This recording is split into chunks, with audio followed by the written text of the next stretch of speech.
What's up, guys? Back with my next undrafted free agent spotlight. That's going to be Andrew Farmer, the edge rusher from Tulane.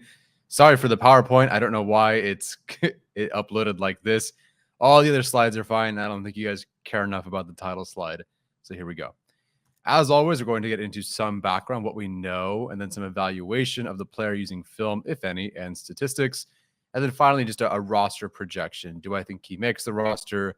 What kind of role, what kind of spot is available to this player, etc. Here we go.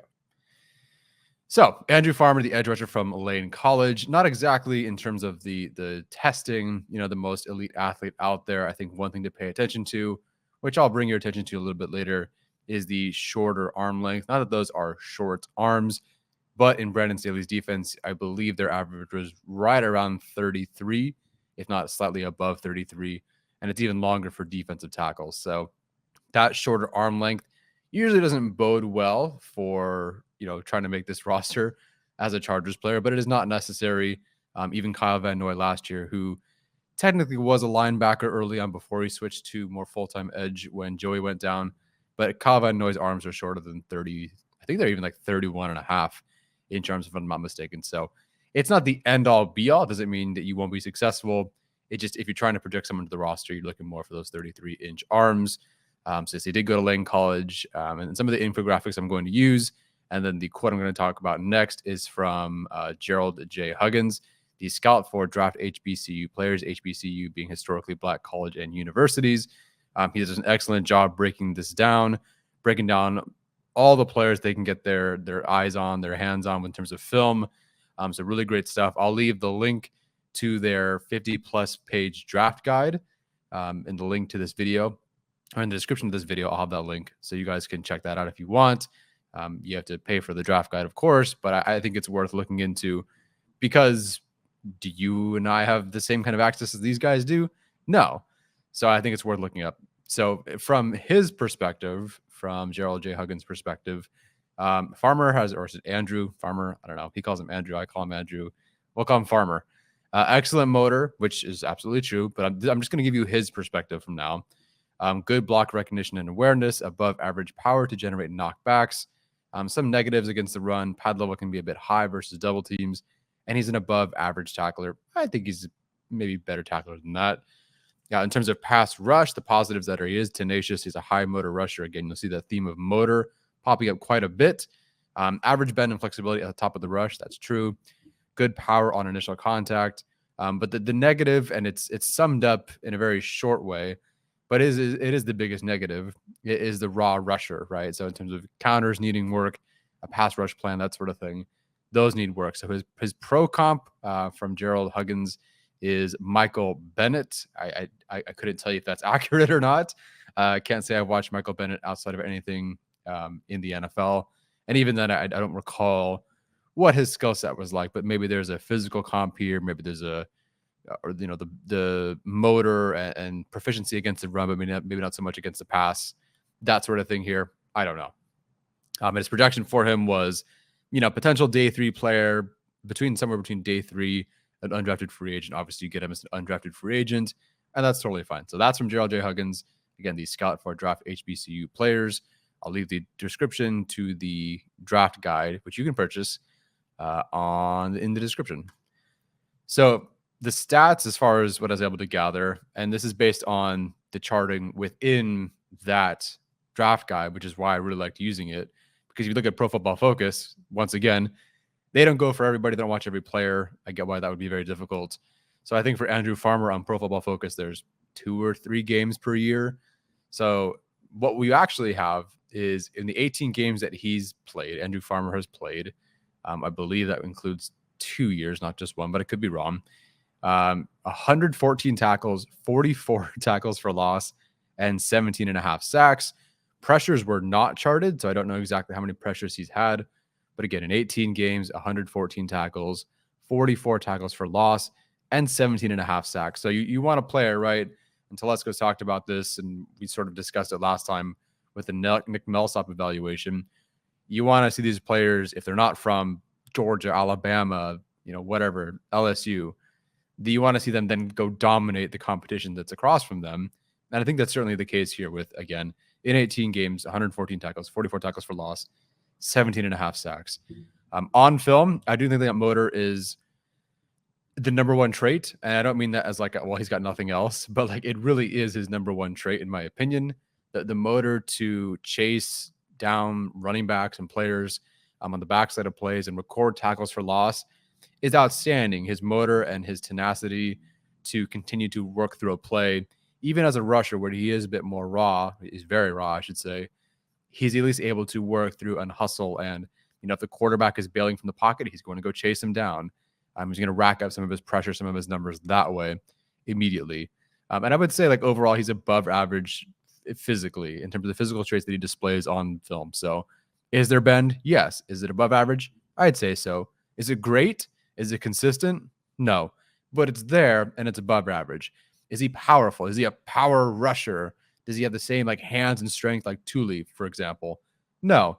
But is power there? Is pop there? Absolutely. It's just not a dominant trait. And then burst there as well. Again, that motor paired with that burst is excellent. And maybe when he starts in the league, he's going to have to make plays as he's learning how to work as a rusher and learn from Joey Bosa, Khalil Mack, etc. That burst, that motor is really going to pay off for him. And that'll kind of be the way he racks up stats early on and stands out in training camp. The big knock, as Gerald Huggins talked about earlier, was the lack of a true rush plan. And I think it's a huge knock. And that's part of the reason you could consider that he did go undrafted, is because he has a high motor. He's got good enough burst, bend, power, and all that. But there's no real plan after that. There's no counter. There's no move set up.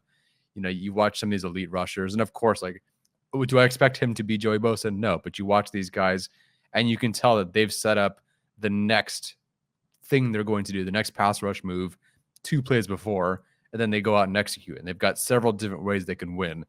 Right now for him, it's just, I'm rushing.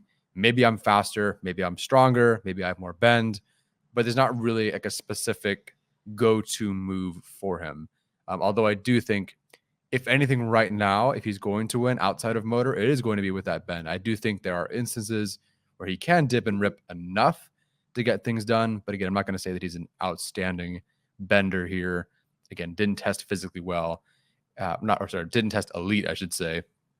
And he has those sub 33-inch arms. So he has 32.25 inch arms. It's not great there, but again, not the end all be all. As I said, arm length under 33 inches. That sort of also does like play out on film as well. Again, lack of a pass rush move, lack of those plans. If you have shorter arms, like if your best shot to try to just engage one-on-one and beat the lineman physically, and that lineman is bigger, stronger, taller with longer arms, and all you have is a bull rush, the bigger, stronger offensive tackle with longer arms, and if they can anchor well enough, is going to be able to take you head on. So that needs to be worked on. And then, like I said, there's no dominant physical trait on display. So things are good. They're just not great. So it doesn't seem like a lot of negatives, but that lack of true rush plan is the biggest negative. Like, that is pretty clearly what he needs to work on. I can't sit here and say, okay, he at least has that and he can work with that, random name pull, but like Quincy Roche a few years ago, he didn't really have a pass rush move and he wasn't that great, but he could consistently, if nothing else, dip and rip. And that's all he really had. Like, at least point to that and say that's a consistent thing that he can have.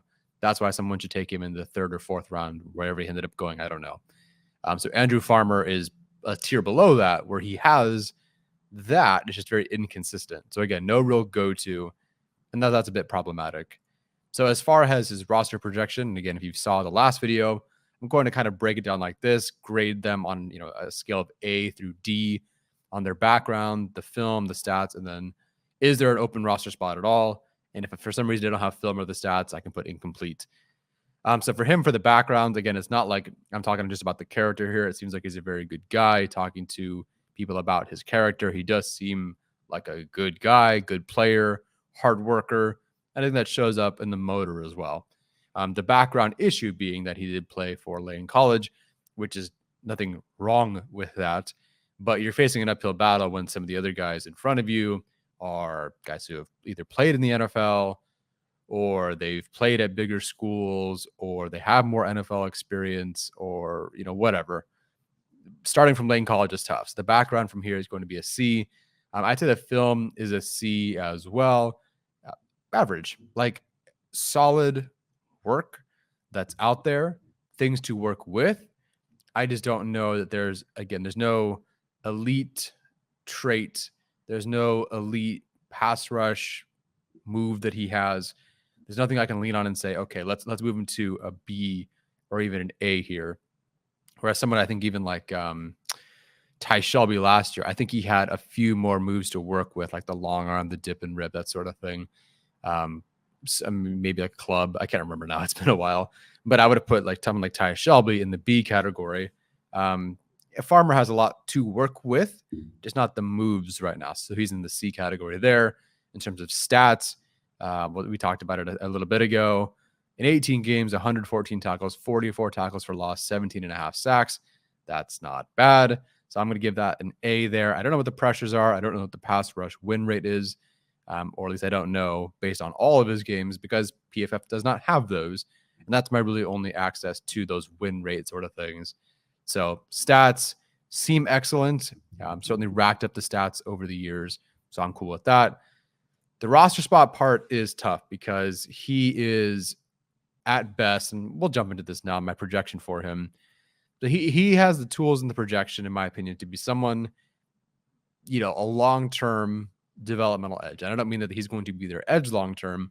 I just mean it's going to take some years, and that's fine. Again, undrafted free agent from Lane College, that's fine. He could contribute special teams immediately. I think that motor, that burst, and his way to close on ball carriers is something that Ryan Ficken would love to work with. But he would only be able to make the roster if there's an injury, which we've kind of saw last year. So the Chargers have not kept under Brandon Staley 5 pure edge rushers before. You could say, 4 or 5, whatever, depending on how you feel about Kyle Van Noy as like a linebacker / edge.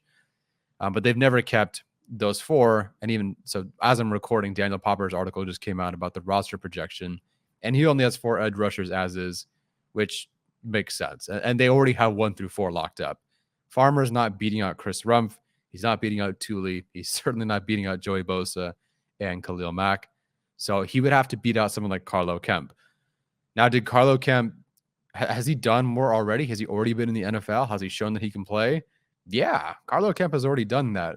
But last year, the Chargers got rid of him and all the other edge rushers. Like Ty Shelby got hurt, but Emeka Egbule, they cut. Carlo Kemp, they cut, brought him back to the practice squad. Emeka Egbule wasn't even asked back, which is a surprise. So Farmer does have a shot to beat him there, Kemp there, in the sense that they didn't ask him to, they didn't keep him on the active roster. So it's not like he's a player that's, they kept on the active roster and have been trying to work with. They just kind of cut everybody. So I think that practice squad edge spot is kind of up for grabs, but he won't get called up if he makes the practice squad from the practice squad unless injuries occur. So last year, I don't recall exactly which order. I already forget the player that they grabbed from, I think, formerly the Broncos, Tuska. So Tuska, they signed, brought him up, or at least they just signed, I should say. Or is he from the Titans? I don't know. You guys let me know. They had Tuska, they had Atauchu. So they tried to add some of these guys. So that's kind of where I could see Farmer contributing eventually. But he's really going to be more that special teams type. If he plays all of 2 defensive snaps next year, wouldn't be surprised. But if he does make special teams, and if he does get called up and look good on special teams, I could see that. That would make sense to me. So that's kind of it for Andrew Farmer for me. Again, starting with 2 more relatively unknowns, one with Nick Millsap from Delta State, and then the other one being, of course, Andrew Farmer here from Lane College. Just guys that you don't really know a lot about, but hopefully there was something in there to just give you a brief idea of who these guys are, or who this guy is, I should say. I'm rooting for him. It sounds like he's a swell guy, racked up the stats for sure. So I can't wait to see him put on the pads and crush it in camp. All right, that's it for me, guys. Take care.